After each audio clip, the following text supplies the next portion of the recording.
You know, Genesis chapter 3 is perhaps the beginning, and it gives a very clear path on compromise.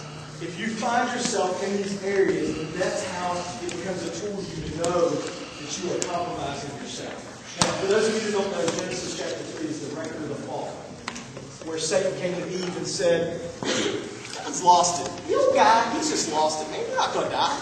Just eat of the tree. You'll be like God. Eve and Adam compromised themselves, and it was a very specific path. And I want to show you that path so you can look at your own life and figure out, am I compromising my life? So I want to show you the path. There's 4 things that happened to Adam and Eve that made them compromise. And if you will look at these 4 things in your life, it will keep you from compromising. First, Adam and Eve listened to the wrong voices. Eve quit listening to God and was listening to Satan. Satan was telling her all kinds of lies. God's lost it. You're not really going to die. You'll be like God. He doesn't want you to be like Him. That's why she was listening to all the wrong voices. Then when Eve came to Adam, instead of listening to the God of the universe, who every day had a conversation with him in the cool of the night, said, okay, Eve, I'll listen to you instead of God. When you begin to listen to the wrong voices, you're on the path. You say, David, how do I know they're the wrong voices? Look at their lives. You say, well, David, God said don't judge. I'm not saying judge him, I'm saying look at him. If that guy or that girl is going diametrically opposed to everything God's Word says, and you're listening to them, then you're going to end up in the same place. Look at whose voices you're listening to. You say, well, how can I hear God? You can hear God 3 ways. Number 1, by reading God's Word and hearing for yourself. Second, you can hear God's voice by listening to those people in your life that you have respect for that are going the right direction. They will tell you God's point of view. And number 3, you can hear God by coming to church. Some of you don't hear God not because He's not talking, because you're listening to all the wrong voices. Second thing that we see in Genesis chapter 3. Adam and Eve were learning all the wrong habits. You know, if God said, don't eat of that tree, why would you be hanging around it? You know, it's interesting if you really look at Genesis chapter 3. Eve knew that the fruit was pleasant to the eyes, good for food, and to make one wise. She had obviously studied the tree. She knew a lot about it. Let me tell you why a lot of you compromise. Because you have developed habits in your life, that's why it's so hard to break them. Let me tell you, if you go Friday night with that person to that place, you're going to compromise yourself.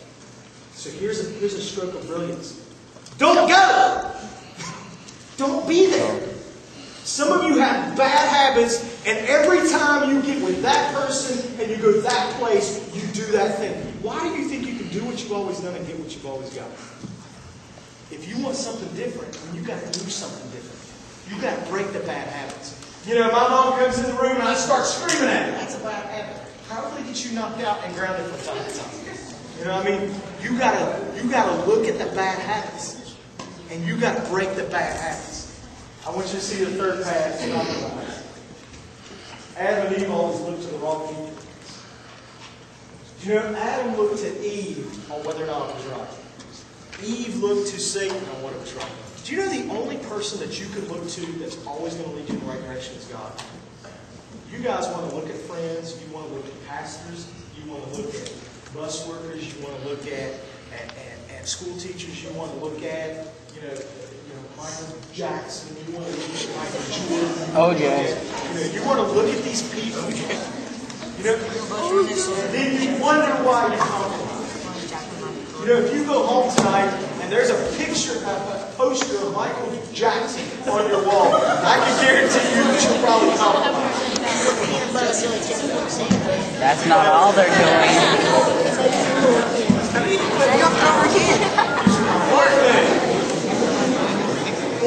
OJ. Fourth thing. You are living without God's mind. You're living without God's mind. Do you know what God said? Live every day filled with the Spirit. Some of you think filled with the Spirit means I'm going to start uttering in heavenly, weird language. I'm going to start barking like a dog. I'm going to start rolling around. Chad, that one church went to. I'm going to start doing all these things if I live with the Spirit. No, you're not. You know what I know about the Spirit? God said He's not the author of confusion. When you are living with God's mind, your life's not full of confusion. Your church is not full of confusion. You know why some of you compromise? Because you keep trying to live with your mind. You keep trying to do what you want to do. And there's a God. Let me tell you something. Something happened to you when you accepted Jesus Christ into your heart. It says all things became new. Now, some of you think that, you hear all these stories, I was a drug addict, I smoked Cuban cigars, I got saved and God healed me from all that. That's not what that verse means. It can mean that. That's not what it means. You know what it means? Getting saved is something that happens in a moment. You become a saint in a moment. But hear me. Being Christ-like in the process. You are constantly becoming new.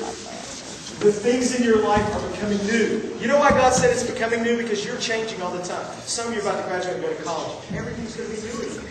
And you have to become new again and again and again. Paul said, I crucify myself daily. Daily I get up and say, today I'm going to live with Christ's mind.